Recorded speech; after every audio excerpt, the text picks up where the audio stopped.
ni Burundi ikintu Imana igiye gukora igiye kwashyira umubano ndetse unakomeye ku buryo ki uzajya kubona ukabona ni urukundo mbese rubiri ngero kiyerekana muri iki gihugu iburasirazuba iburengerazuba yewe amajyepfo amajyaruguru iburasirazuba ndakwinginze Uwiteka muri iki gihugu ndimo ndavuga ngo iri sengesho reka ryongere ribatura abantu ba ryongere rigaruke mu mitima y'abantu ba haleluya Imana ishimwe yabo yaravuze ngo navuye mu nda ya mama nta kintu nzanye nzasubira mu nda y'isi nta kintu subiranyeyo mwami Yesu dore abantu barimo barirata ibintu ngaho bakirasa Uwiteka ndakwinginze Mana ya Aburahamu na Isaka na Yakobo garuka mwami Yesu muri uyu mujyi wa Kigali Imana ishimwe ikindi ibi bintu mujya muvuga mu bintu bigendanye n'inamba ijambo riravuga ngo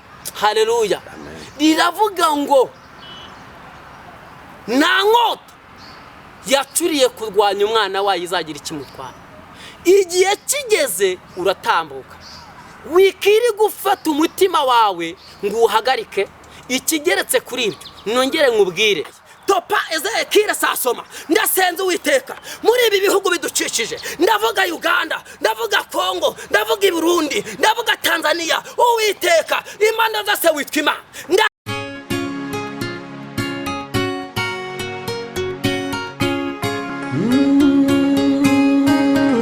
Emana we Yesu we ingoma yawe ni amamare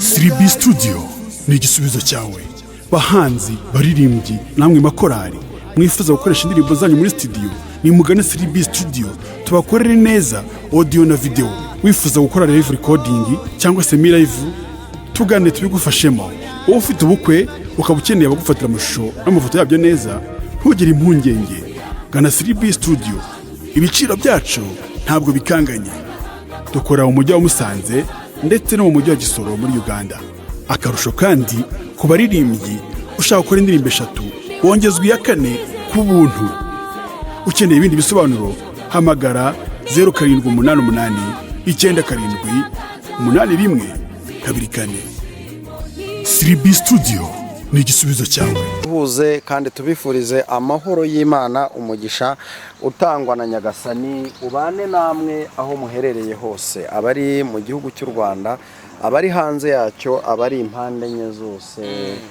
z'isi reka tubifurize kugubwa neza ndetse tubifurize kurengerwa n'Imana data waremye ijuru n'isi hanyuma rero nkuko mubibona turi mu ishyamba rinini kandi rigari ahazwi nko mu butayu turi kumwe n'umukozi w'Imana uraho neza mutumishi wa Mungu muraho neza Yesu nashimwe ahimbazwe Kristo Yesu amakuru turaho turashimira Imana kuko nasanze buriya hari ikintu abantu batajya bakunda guha agaciro umuntu witwa Dawidi yaravuze ngo Imana yacu yego nihimbazwe kuba itaradutanze kuba umuhigo wamenyu y'abanzi bacu yego none nge ndashima Imana kuba nkubonye uri muzima amen haleluya amen ikindi nkaba naze kumenya n'uyu mwuka by'umwihariko duhumeka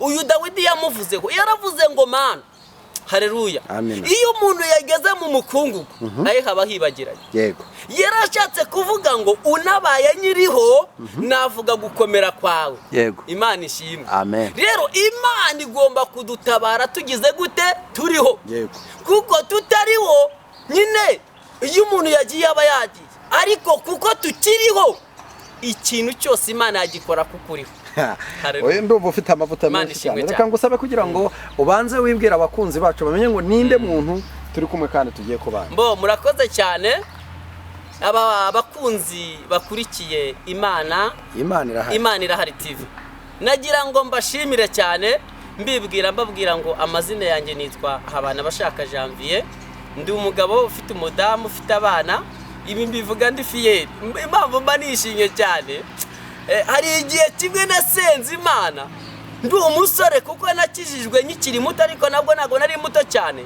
ariko nabona kuna abantu bakiritika abasore buriya rero abasore kenshi na kenshi bajya bakunda guhura n'imbogamizi nyinshi none nagize amahirwe Imana imvana mu busiribateri irangije mu mugore irangije inyikubitira n'abana nitwa Papa Kamikazi ku mazina y'abana yewe Imana imindurira izina rero mu yindi mvugo Imana iduhana umugisha nagira ngo mbabwire ngo rero amazina yanjye nayo ngayo abana bashaka Janvier ndashimira Kristo uwo nguwo niwe mugiye kuganira cyangwa se niwe ugiye kubagezaho ikimana igendereye ku buzima bwacu Imana iduhana umugisha urakoze cyane Janvier amen mbere yuko tukwakira tugusanze hano haleluya mu ishyamba rinini waduhamagaye utubwira ko uri muri gahunda idasanzwe ndiyo ko wahisemo kugira ngo uyimenyeshe abantu bose ni iki kintu cyakuzanye ni iki kintu cyatumye uturugo ukahitamo kuza kwibera hano mu ishyamba byagenze gute bo ikintu gishobora kuba kiri kundaje ishinga cyangwa se kiri gutuma mbiricyunzwe kishi mu gihe gisa nk'iki umunyarwanda yaciye umugani aravuga ngo mbwira uwo ugendana nawe nkubwire uwo uriwe ikintu rero kiri kumbabaza mu gihe gisa nk'iki kiri gutuma ngewe ngomba gusenga ndetse cyane kandi ngashakisha Imana mu buryo bwinshi bugiye butandukanye nuko ndi kureba abantu bitirirwa ko ari abantu b'Imana ariko Imana ikagera gute ikababura mu buntu bwayo icyo rero nicyo ngewe kindazi ishinga niba ngewe Janvier ndi mu ishusho y'Imana Imana yarandemye mu ishusho yayo ariko Imana yandeba ikabona narangije gutuba umuntu bwayo cyangwa se ubuntu bwayo Imana turengere amen haleluya amen icyo rero kiri gutuma nicaye aha cyangwa se nageze aha ngaha nagira ngo nanjye mbwire abakunzi bakurikiye Imana Irahari TV haleluya amen abo bantu bose aho baba bari ndashimira Yesu nukuvuga ngo Bibiliya ivuga ijambo rikomeye iravuga ngo Imana ibera hose icyarimwe ikigeretse kuri ibyo ijambo rikambwira ngo haleluya amen ngo ndetse ntabwo Imana yacu irobanura ku butoni ahubwo mu mahanga yose uwuyubaha agakora ibyo gukiranuka Imana igira gute iramwemera shatse kuvuga ngo wowe uri kunyumva muri iki gihugu cy'u Rwanda iki gihugu cy'u Rwanda gifite impande zigiye zitandukanye hari amajyepfo hari amajyaruguru iburasirazuba n'iburengerazuba uyu mujyi wa Kigali uko ugizwe n'uturere dutatu hose Imana igize gute irahari iyo ugeze mu bihugu bidukikije cyangwa se bino bihugu duturanye nagira ngo nkubwire ngo aho naho Imana irahari yaba ari muri Kongo Yesu Kristo agize gute arahari yaba ari Burundi Imana igize gute irahari yaba ari Tanzania Imana igize gute irahari yaba Uganda Imana igize gute irahari ahubwo nyemerera wowe uri kumva ubu butumwa nyemerera iyo ugeze mu byahishuwe igice cyaho cya 3 umurongo wa 19 haravuga ngo nuko haleluya ngo nuko ndimo ndakomanga Imana ishimwe iravuga ngo nuko aba nkunda ndabacyaha umuntu niyumva ijwi ryanjye nkomanga nanangira umutima ngo kandi ukingura urugi rw'umutima wawe Imana yemerere yinjire we uyemerere yinjire muri wowe kugira ngo wongere usangire nayo mu yindi mvugo iyo wemereye Imana nayo iguha ku byayo ariko ikibazo tutayemereye ibyayo tuzabibura kandi ibyayo nukora ubushakashatsi uzasanga ari bwo buzima bwacu kubera iki umwanditsi witwa Salomo mu bami babayeho niwe mwami wagize gute wasabye Imana ubwenge buno bwenge yasabye Imana yongeye ijambo rivuga ngo kubera ko usabye ubwenge n'ikindi cyose utasabye ngize gute ndakiguhaye haleluya nagira ngo nkubwire wowe uri kunyumva wowe mufana cyangwa se wowe mukunzi ukurikiye Imana Irahari TV nagira ngo nkubwire ngo kuba Imana ihari ni kimwe no kuyituza muri wowe ni iki haleluya ngewe isanganyamatsiko ndi kubagezaho y'iki kiganiro cyangwa iri jambo ry'Imana cyangwa se y'iri sengesho tugiye gusengana Imana, nagira ngo mbabwire ngo ntihagire undi mwenda wose ujyamo keretse urukundo. Urukundo nirwo rubuze mu bantu, ariko urukundo niruza muri wowe, Imana nitura muri wowe, urukundo ruraba rwaje. Ariko ikibazo, Imana nibura muri wowe, nagira ngo nkubwire ngo n'urukundo ruragira gute, rurabura muri wowe. Ariko nyemerera nunangira umutima, nanjye singire gute sinangira umutima, Imana yagira gute iraba muri twe. Imana iduhana umugisha. Rero nagira ngo mbabwire ngo tugiye gusenga, ariko ngiye kubanza some ijambo ry'Imana. Haleluya. Ugiye gusengera iki? Nakubwiye ngo mu buryo kingiye gusenga, ikintu ngewe kishishikaza. Urabona nk'ubu igihugu cy'u Rwanda, igihugu cy'u Rwanda turimo cyangwa se cyanjye, Imana ishimwe. Igihugu cy'u Rwanda cyacu niba tukirimo, twebwe tukitwa ngo turi abanyamasengesho, none nkaba ndeba nkabona abantu bitwa abanyamasengesho nibo bari kuryana. Ikigeretse kuri ibyo twatabanyuka twajya mu bihugu bidukikije by'abaturanyi bacu, ngasanga nabo ni ikindi kibazo. Ibyo rero bitumye numva ngewe shobora gusenga Imana, nkabasabira ku isengesho, nkabasabira ku Mana Data. Ya Mana yavuze iri jambo. Haleluya. Amen. Imana ishimwe. Amen. Imana ishimwe cyane. Amina. Ni ijambo ry'Imana tugiye gusoma. Haleluya. Amina. Riri hano. Imana ishimwe, Imana ishimwe, Imana ishimwe, Imana ishimwe. Ni ijambo ry'Imana tugiye gusoma, riri hano muri Yohana mu gice cyaho cya 3 murongo wa 16. Haravuze ngo kuko Imana yakunze abari mu isi cyane, byatumye itanga umwana wayo w'ikinege, kugira ngo umwizera wese atarimbuka, ahubwo ahabwe ubugingo buhoraho. Haleluya. Haleluya. Imana ishimwe. Ahubwo ahabwe ubugingo buhoraho. Ntabwo Imana ivuze ngo tugire amacakubiri, no, ahubwo iravuze ngo tugire urukundo. Reka nza nkubwire, Imana ishimwe. Aho niho nshaka guhera senga, nkasaba Imana Data wa twese, nkasaba Imana Rurema, nkasaba Imana izi imitima y'abari mu isi, nkasaba Imana icukumbura ikamenya abakomeye batuye isi, ndetse n'abandi ba rubanda rugufi, ikamenya ibiri mu mitima yabo. Haleluya. Iyo ngewe niyo yatumye nicara hano, iyo niyo yatumye nza kubakubwira wowe mukunzi ukurikiye, Imana iragize gute? Imana irahari.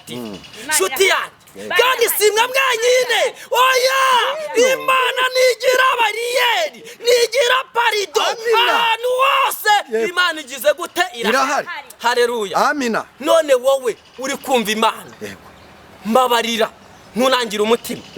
Noneho habonekamo undi murongo tugiye gusomamo. Imana ishimwe. Haleluya. Amen. Haravuze ku murongo wa 17 ngo kuko Imana itatumye umwana wayo mu isi gucira abari mu isi ho iteka, ahubwo yabikoreye kugira ngo abari mu isi ngo bakizwe nawe. Imana ishimwe. Haleluya. Imana igira gute? Yo!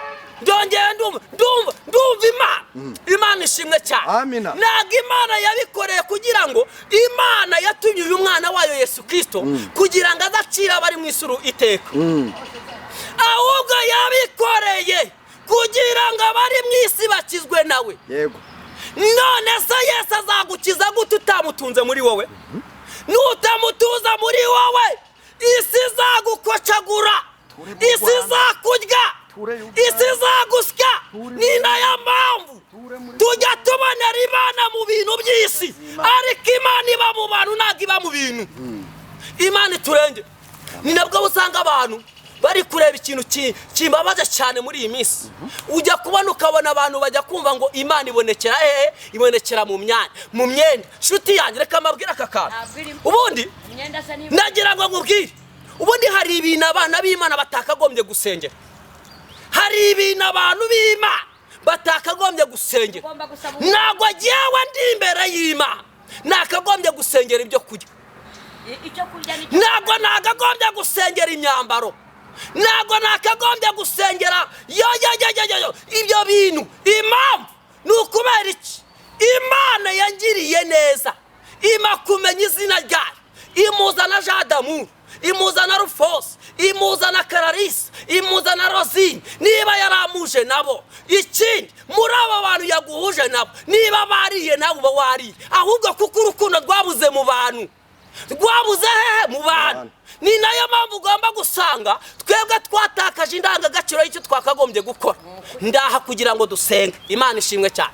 Haleluya, haleluya.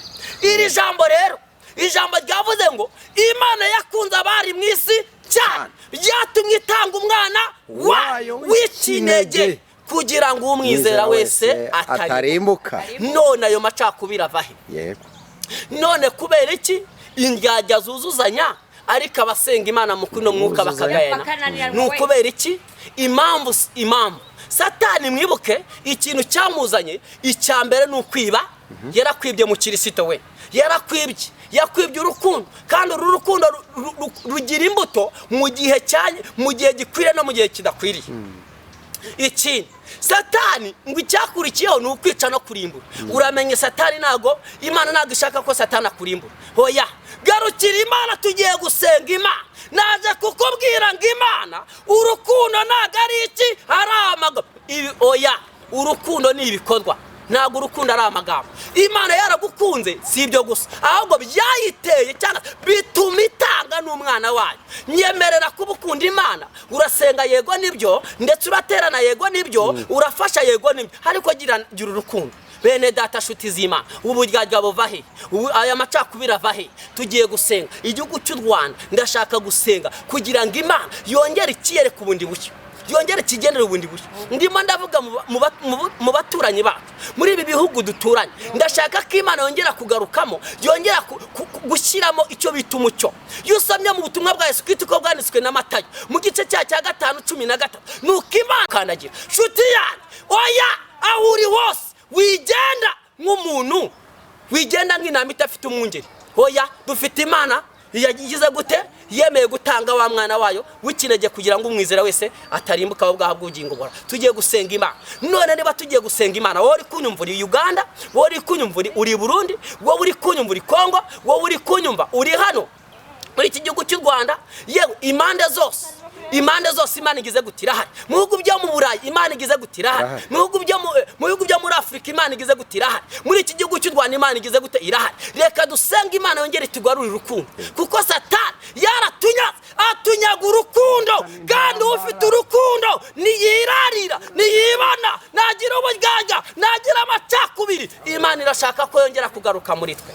Bene data nshuti z'Imana, nshuti za Yesu, ndakwinginze cyane, mamanyije n'ijuru, mamanyije n'icyo Imana ishaka muri twebwe. Wikiyemera yusomye ijambo ry'Imana. Pawulo yandikira mu rwandiko rwa 2 Pawulo yandikiye Timoteyo, mu Imana turengere mu gice cyaho cya 3, Bibiri twereka ko ngo mu minsi yimeruka, mu minsi y'ubuhenebere bwo mu minsi imeruka buzaba buteye ubwoba. Abantu bazaba bikunda, bakunda imiya, birarira, bikakaza, indashima, banga babo, ibyigenge, bakunda ibibanezeza aho gukunda iki? Imana. Nyemerera kuko tugiye gusenga Imana. Wikumva ngo ufite amafaranga, naga amafaranga ari ubugingo. Amafaranga si ubugingo, ahubwo Imana irashaka yuko ugira ute? Ukorera mu rukundo rw'Imana. Imana ishimwe. Iki kuba uri umushomeri ntacyo ufite ukora, nyemerera tunga Imana muri wowe, nirangiza igira ibintu ikora. Kubera ko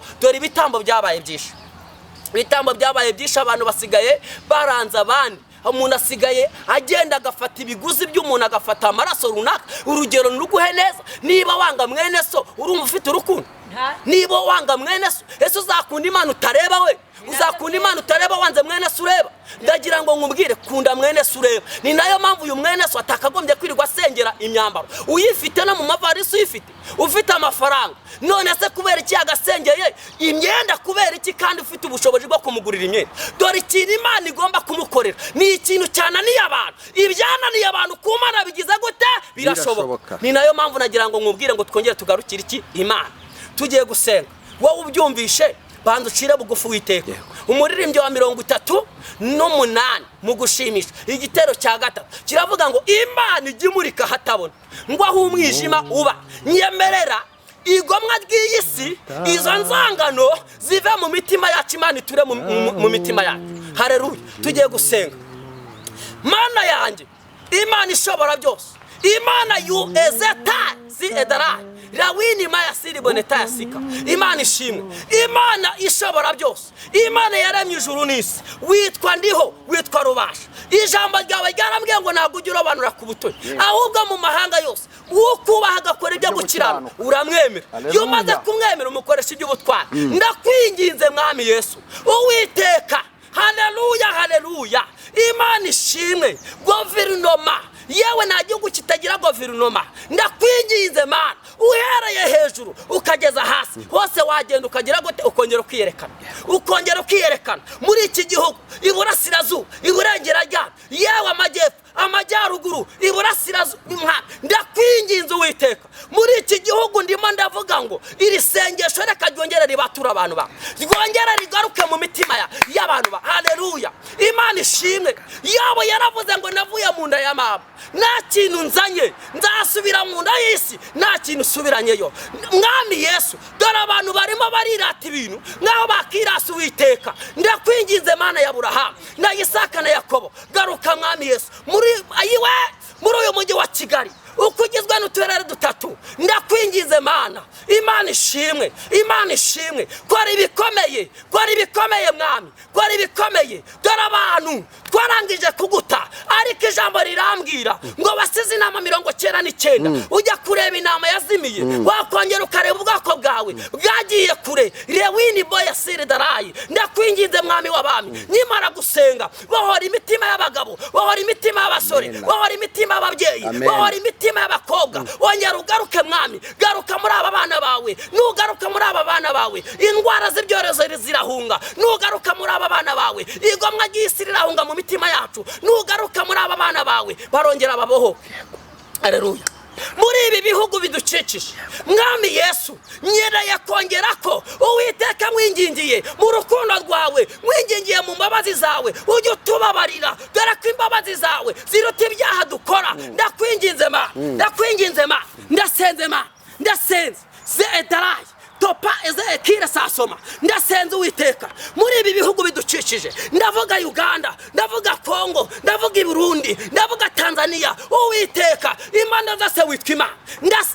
Ze edarayi. Ndakwinginze Mana, wigeze kunyuranya amaboko, unyuranya amaboko y'ibitavuga Imana. Turakubona Mwami, wigeze kubwira Aburahamu, uramubwira ngo mu gice mwitangiriro igice cya 12 urangije uramubwira ngo ndagutegetse va mu gihugu cyo kwa Sotera, mu gihugu cyo mu bigirwamana. Ndakwinginze wongera ubwira abantu, wongera ugera ku bana bawe, bongere bave mu igoma ry'isi, bongere bave mu bidafite umumaro, kubera yuko dore Yesaya amaze guhanura. Iri ni isengesho ndi gusenga, yahanuye mu gice cyaho kimwe umurongo wa 19, yaravuze ngo nimwebera mukumvira muzagira ibyiza byo mu gihugu, ariko nimwanga mukagomwa inkota y'Uwiteka izabarya, kuko ari akanwa k'Uwiteka kabivuze. Dore iyo umuntu yumviye Imana nayo iramwubaha nikamwubahisha. Ndasenze reka Uwiteka bano bantu bari kunyumva, yewe yaba ari abasore, yaba ari abakobwa, yaba ari abamama, reka ubohora imitima yabo,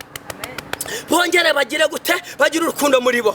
Kandi kigeretse kuri ibyo, Mwami Yesu, Imana ya Aburahamu na Isaka na Yakobo, muri iki gihugu cy'u Rwanda, reba muri ibi bitaro Faisal, reba muri ibi bitaro, yewe Shehashika, reba muri ibi bitaro, yewe ibutaro, ahantu hitwa ibutaro hose witwa Imana. Yego gera ku Muhima, yego Uwiteka, gera Kibagabaga. Dore indushyi nyinshi, hari abadwaye ariko babuze n'ubwishu, babuze uburyo bakivuza, ariko witwa Imana. Iyo urambuye ukuboko kwawe, niko muririmbyi yaririmbye, yarangije atera ikorasi, arangije aravuga ngo amaboko yawe Mana ni maremare, amaboko yawe Mana ni maremare, amaboko yawe ni maremare. Iyo yarambuye ubasha gukora icyo ushaka gukora. Ndakwinginze Mana, nimara gusenga, ndakwinginze reka abantu bongere babone, ukiza uburwayi twarakubonye, ugaburira abashonzi twarakubonye, wambika abambaye ubusa twarakubonye, utanga aho kuba twarakubonye, utanga agaciro twarakubonye. Muri aba bantu bemeye bakavuga ngo duciriye bugufi Uwiteka, bakinjiza urukundo muri wowe, bakemera kugendana nawe, reka ubagira igikoresho ukoresha kandi ukishima, mu izina rya Data wa twese n'Umwana n'Umwuka Wera. Ndasenze mvuguruza, haleluya. hareruya, ndavuguruje imigambi y'abazimu n'abadayimoni bari baragiye bagasinya bakavuga ngo imbaraga z'abera zimenaguritse, nanjye bimitesheje katika jina na Yesu. Erewini moya sedarai katika jina na Yesu Kristo w'i Nazareti. Nanjye mu butware mabwa n'ijambo ry'Imana, nanjye akakanya ndaboha, mfunza amarembo y'ikuzimu. Yarahagurukiye abahanuzi, yarahagurukiye abavuga butumwa, yarahagurukiye abanyamasengesho katika jina na Yesu Kristo. Ijambo rirambwira ngo ushaka ubwiza ndetse n'icyubahiro no kudapfa abishakishe gukora ibyiza adacogora. Niyo mpamvu mwami uyu muntu uri gushakisha Imana gukiranuka, musabiye uburinzi, musabiye kongera kuko razeta ninima edarai. Umuririmbyi yararimbye avuga ngo haleluya, Imana ishimwe. Yaririmbye korasi ivuga ngo uraduhetse ku mugongo wa heka uyu muntu muheke, kuko ijambo rigagaruka rikavuga ngo umuntu Imana ihetse azanira saza cyumva umunyenga. Mwami ndagushimiye kuko ukoze ibikomeye kandi ubohoye abantu. Imana ishimwe. Hari abantu bari bamaze iminsi ku gisasiro cy'uburwayi, ariko mbonye bavana ku gisasiro cy'uburwayi. Mbonye utabara kuko turagusenga wowe ugakora imirimo n'ibitangaza. Mwami Yesu ukimara kubikorera kwiyubahisha, ibutaro mbonye ugezeyo,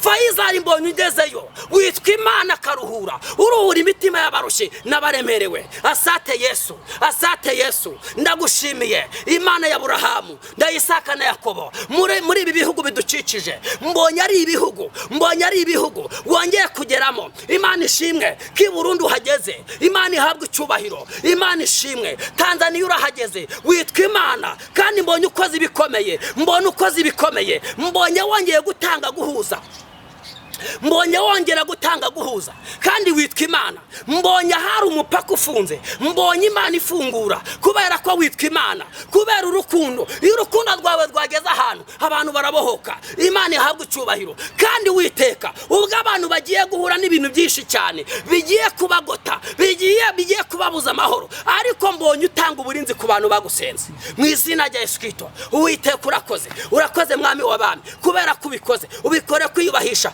Dore uyu muntu yarakoze impanuka ariko uramurengeye, kandi ikigeretse kuri ibyo ni umugabo. Yego nibyo birumvikanye, ariko kubera yuko iyi modoka ye dore inakoze impanuka, ariko nagagize gute, nagahuye n'igikomere gikomeye cyane. Niyo mpamvu wite umubwiye ngo azakiranuke ageze kugufa, kubera yuko ugiye kurokora ubugingo bwe mu izina rya Yesu Kristo. Ndagushimiye kandi nawe azabibonesha amaso ye, abiboneshe imbaraga z'Imana. Ndagushimiye Mana, urakoze mwami w'abami, urakoze kuko uturengeye. Ijambo ryatubwiye ngo Imana yakunze abari mu isi cyane, byatumye itanga umwana wayo w'ikinege kugira ngo umwizera wese atarimbuka ahubwo ahabwe ubugingo buhoraho. Niyo mpamvu kwizera ni kimwe no kumenya uwo wizeye ni ikindi. Rero Imana ibaha umugisha, ibagire neza.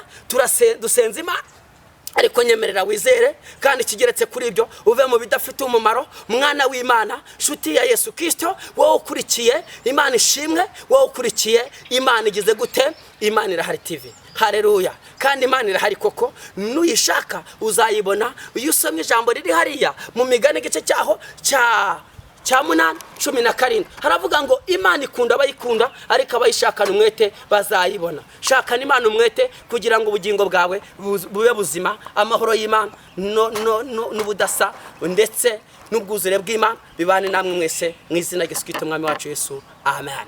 Imana ishimwe. Haleluya. Urakoze cyane. Haleluya. Imana y'amahoro iguhereze. Amen. Umugisha. Berayo. Kubw'isengesho ryiza usenze. Topayasi edarai. Muri mbyuze umwuka wera atera ikorasi aravuga ngo senga ntacyo uzabura kandi dusenga. Ndafashijwe rero, Imana igukomereza amaboko. Njya nkunda kubwira abantu ngo nimba uri umuhanuzi, hanura sirikare abafite inshingano zo kurinda igihugu. Ni nako kuri kuko ijambo rivuga ngo umusirikare n'umunyamasengesho nawe inshingano ze ni ugusengera igihugu. Niko kuri kuko ijambo ryitwa umusirikare abantu benshi ntago bari barimenya kuko ijambo ryitwa umusirikare ni ijambo rivuze ngo ni ukwitangira iki ni ukwitangira igihugu Imana ishimwe kongerera imbaraga amen iguhera amavuta haleluya ikwagure haleluya erayi topaya sini darayi amen Imana ishimwe Imana nayo guha umugisha mu izina rya Yesu noneho Imana yari iri kunyereka ahantu hitwa ibutaro ibutaro ndi gusengera muri ibi bitaro nyine bigiye biri mu gihugu nabonye ibutaro Imana ikoze igikorwa gikomeye nabonye umugabo urwaye kanseri noneho uyu mugabo urwaye kanseri arwaye igihe kinini ariko baramusengeye ndetse mu buryo basenze ariko mbonye bajya kumubaga arangije ahita agenderera ko Imana ivugana nanjye irambwira ngo uyu mugabo agiye kugenda ariko ikintu igiye gukora igiye kumuha ubugingo kubera ko babisengeye igihe kinini ndetse akunda n'abakozi b'Imana Imana ambwira ngo iramuhuye kuko umubabaro umubiri waramuriye nabonaga yirwaye mu nda naga Imana yamishuriye mbese inyama yo mu nda yajeho kanseri ariko numvisha Imana imbwira ngo ni kanseri iri mu nda noneho Imana irambwira ngo igihe cyo kugenda kigize gute kirageze kuko agiye kugenda bamubage ahita agwa kwiseta rero ubu ni ubutumwa uyu muntu abwumve n'uwo mudwaje kuko umudwaje numvisha Imana imbwira yo mwijuru irambwira ngo umuntu umudwaje yarasenze aravuga ngo nishireho ikintu cyitwa iherezo noneho ikindi ngiye kubona mbona hano mu bitaro byitwa hano ku Muhima ndi gusenga igihe nasengaga ndi gusengera abarwayi barwaye mu bitaro bigiye bitandukanye ku Muhima Imana yambwiye ngo ikoze ibikomeye kuko mbonye ari umuntu ugiye gupfa ariko abaganga mbonye babigenderamo kubera yuko uyu muntu agiye kwa muganga abantu barabikritika mu kumwakira bagiye kumwakira ahita agenda ni isaha yego yari igeze ariko bahise bavuga ko abaganga bamurangaranye aha hantu mu byitondere mvuga ikintu Imana ikimbwiye ariko nagira ngo mbabwire bene data shuti z'Imana ijambo ryambwiye ngo umuntu utagira urukundo nta bwami bwo mu ijuru azabona niyo mpamvu nagira ngo nkubwire ngo waba uri umuganga uko Imana yakugiriye icyizere ikaguha ubumenyi ikaguha ubwenge bwo kujya kuvura ntabwo mvuze hano ku Muhima gusa aho uri hose nubwo Imana yaguhaye ubwo bumenyi ikaguha ubwenge bwo kuhagarara ukavura abantu nyemerera wumve ko nawe uri umuntu igihe kimwe nagira ngo nkubwire ngo hari ijambo rivuga ngo umwete abashakana iki umwete gushakana Imana umwete uzuzanya n'ijambo Pawulo yavuze ngo umurimo dukora ni nawe utugerageza none se urashaka kugeragezwa no gusenga udasenga geragezwa n'akazi ukora kwa muganga niko kagiye kukugerageza Imana ije kureba kuntu gakorana umwete kuko wikumva ngo umurwayi yaje kugana ngo wumve ngo ufite abarwayi benshi ngo ugomba kwita wumve ngo ufite uzana pressure mu buri woya wizana stress mu kazi ahubwo ca bugufi kuko guca bugufi bibanziriza icyubahiro ndimo ndabwira abaganga nimwite ku barwayi Imana yabazaniye ikindi mubabwirizanye umutima w'ubugwaneza mwibabwira mubahahamura kuko umurwayi yumuhahamuye yumva ko nta muntu umwitayeho icyizere akagitakaza oya nimugarukira Imana kuko ibyo mukora ni nabyo muzahemberwa Imana ibamera umugisha kumva ubutumwa kandi Imana ibagenderere Uwiteka naduhana umugisha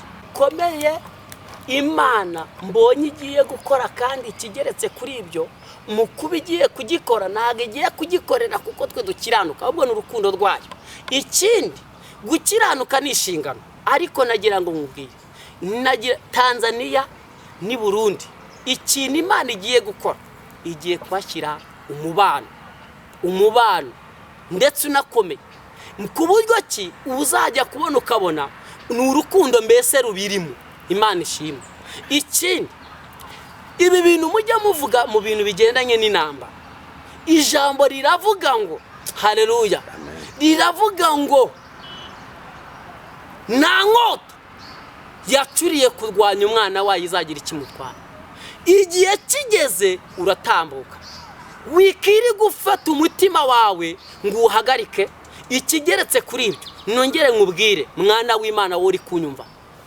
Bibiliya umwanditsi witwa Salomo yanditse igitabo cy'umubwiriza aravuga ngo ngo nta gishya kiri munsi y'ijuru, ibyo byose byahozeho, ngo ahubwo iyi niyo ndunduro y'ijambo ry'Imana. Igihe kigeze ikintu kigira gute? Kirakorwa. Igihe kigeze, nongere mbikubwire, ikintu kirakorwa, kandi nta muntu wagitangira uko bimeze kose. Kubera iki? Nagira ngo mwibutse nkubwire ngo Imana yirambuye ukuboko, nta muntu waguhina. Ahubwo wowe nyemerera muri iki kintu Imana ikoze, ikoreye igihugu cy'u Rwanda, irimo iributsa abantu bitwa abasenga, bitwa abahanuzi, bitwa abavuga butumwa. Imana yambwiye ngo wowe uri guhanura, wowe uri kuvuga ngo Imana iravuze, ntabwo Imana yaje kugira gute gusenya, yaje kubaka. Ahubwo wowe banza wumve ko Imana ivunje mu ijambo ryitwa urukundo.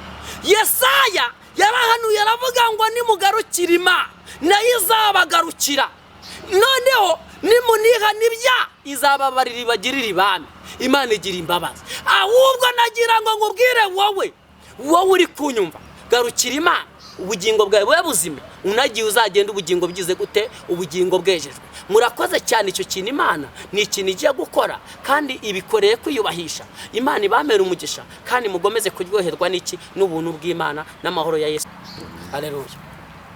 Imana ishimwe. Urakoze cyane ku bw'ijambo ryiza, isengesho ryiza uduhaye. Umuntu yakwifuza kuvugana nawe, yakwifuza kuguhamagara, cyangwa yakwifuza ko mwasengana, ndagira ngo tambutse nimero ya telefone.